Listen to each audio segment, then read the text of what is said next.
మహాశివరాత్రి పర్వదినం పురస్కరించుకొని పుణ్యస్నానాలకు వెళ్లి 5గురు యువకులు గోదావరిలో గల్లంతయ్యారు.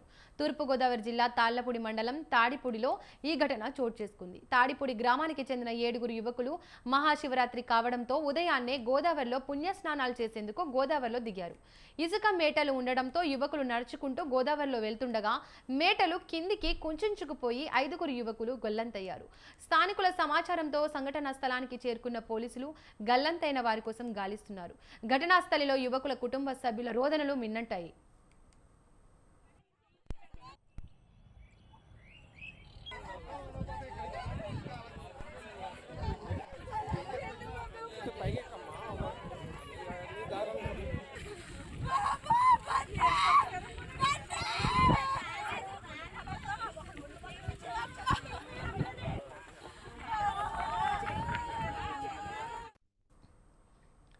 ఇక ఇదే ఘటనకు సంబంధించి మరిన్ని అప్డేట్స్ మా కరెస్పాండెంట్ చిట్టిబాబు ఫోన్ లైన్ లో అందిస్తారు. చిట్టిబాబు చెప్పండి. దీపిక, ఈరోజు మహాశివరాత్రి సందర్భంగా మొత్తం దేశమంతా కూడా శివాలయాలు కానీ మొత్తం శివక్షేత్రాలన్నీ కూడా శివనామస్మరణతో మారుమ్రోగుతుంటే తూర్పుగోదావరి జిల్లా అయినటువంటి తూర్పుగోదావరి జిల్లాలోని గోపాలపురం నియోజకవర్గం అదేవిధంగా తాళ్ళపూడి మండలంలో విషాద సంఘటన చోటు చేసుకుంది. అందరిలాగానే ఈరోజు శివరాత్రి సందర్భంగా 7గురు యువకులు అయితే గోదావరిలో స్నానం చేసి శివాలయ దర్శనానికి వెళ్తున్నారు. గోదావరి ప్రవాహంలో అయితే కొట్టుకుపోవడం జరిగింది ప్రమాదవశాత్తు.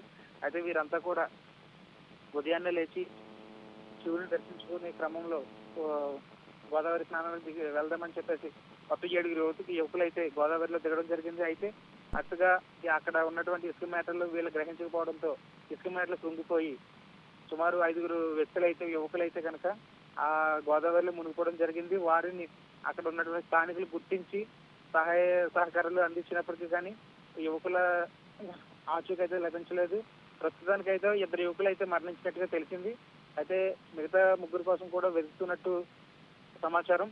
అయితే దీని గురించి సమాచారం అందుకున్నటువంటి జిల్లా ఎస్పీ నరసింహ కిషోర్ అయితే పూర్తి సమాచారం అక్కడ ఉన్నటువంటి ప్రతి ఒక్కరితో కూడా సమాచారం సేకరించి సహాయక చర్యలు చేపట్టడం జరిగింది. Deepika, thank you Chittibabu.